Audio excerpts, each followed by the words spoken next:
Hello friends, આજે આપણે બનાવીશું ભીંડાનું શાક ભરેલું બટ જરા અલગ રીતે. મેં ભીંડો ધોઈ સમારી લૂછી કાઢેલો છે અને મેં ભીંડાને આ રીતે કટ કરેલ છે અને અહીંયા બધો ભીંડો મેં કાપી લીધો છે અને હવે આમાં મેં ચણાનો લોટ લીધેલો છે, પીનટનો ભૂકો, મગફળીનો ભૂકો અને મેં એમાં સોલ્ટ નાખી દીધું છે, શુગર નાખી દીધી છે. હવે હું મરચું નાખું છું અને હળદર નાખું છું એમાં અને ધાણા જીરું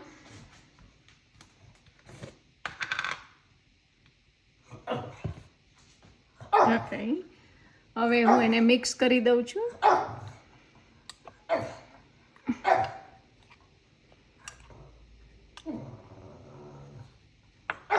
હવે આપણે તવી ઉપર તેલ મૂકી દઈએ.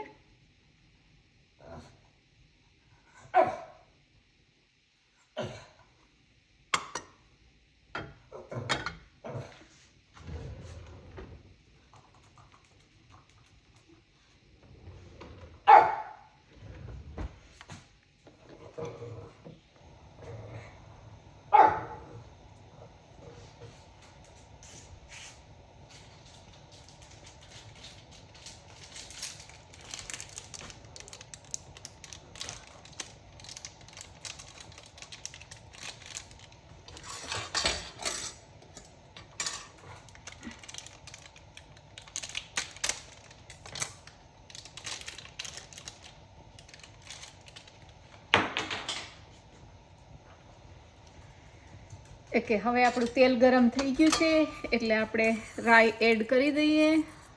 રાઈ, મસ્ટર્ડ સીડ એન્ડ જરા જીરું એન્ડ હવે જરા હિંગ. ઓકે, હવે હું એને થોડુંક સાઈડમાં કરી લઈશ કારણ કે મને તેલ બહુ ઉડે ગમતું નથી. બહુ ગરમ હોય ને આપણે એમાં નાખીએ ને શાક વઘારીએ ને ત્યારે બહુ ગરમ થઈ ગયું હોય ને તો અડધું તેલ તો બહાર ઉડી જાય છે હવામાં, એટલે હું થોડુંક એને ઠંડુ પડી જવા દઉં. અને હવે હું નાખું છું ભીંડો.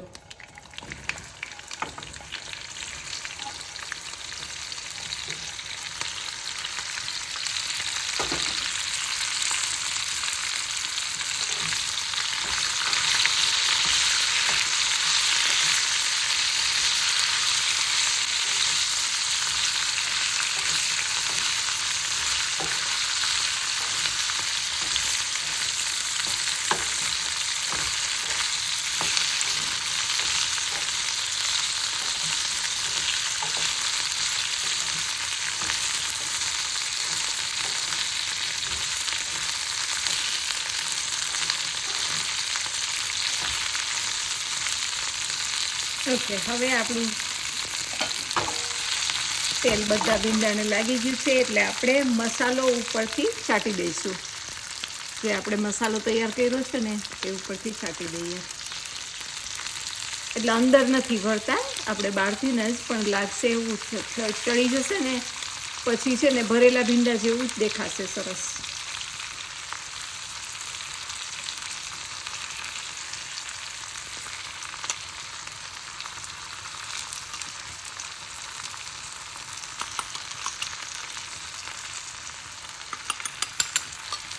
એને હવે આપણે ઢાંકી દઈશું અને ચડવા દઈશું. અને આપણે હીટ છે એ મીડિયમ હીટ કરી દઈશું. હવે 5 મિનિટ જેવું મેં ઢાંકેલું હતું. હવે આપણે ચેક કરીએ કે આપણો ભીંડો ક્યાં પહોંચ્યો છે. તો જુઓ કેવો ગ્રીન છે અને ઢાંકવાથી પણ જરા પણ ચીકણો નથી થયો. અને હવે આપણે મિક્સ કરી દઈએ છીએ.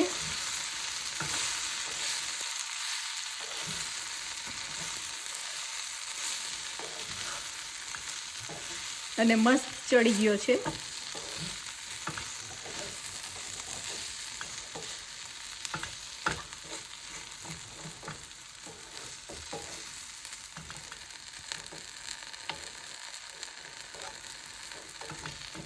ને મસાલો પણ ઉપર સ્ટીમમાં ચડી ગયો તો, લોટ ને પીનટ ને બધું.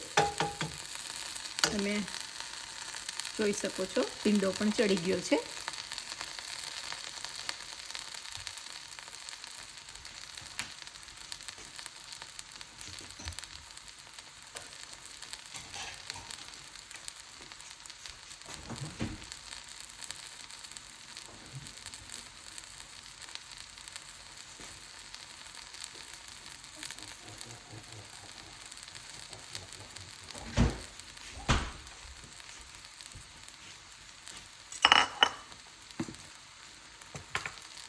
તો હવે આપણે ભીંડો કાઢી લઈશું બોલમાં.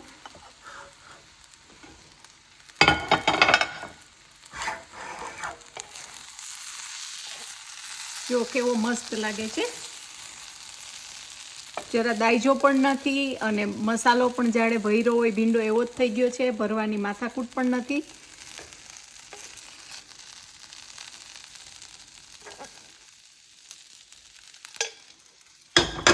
અને હવે આપણે ગાર્નિશ પણ કરી દઈએ થોડીક કોથમીર છાંટીને. અને ફ્રેન્ડ જોઈ શકો છો કેટલો મસ્ત ભીંડો લાગે છે. તો આ રીતે તમે ટ્રાય કરી જોજો. અને તમને મારી રેસિપી ગમે તો please like, share and subscribe કરો. તમે ઘણા લોકો વોચ કરો છો પણ સબસ્ક્રાઈબ નથી કરતા, તો સબસ્ક્રાઈબ કરજો. એન્ડ આલ C you next time. Thank you for watching. Bye bye.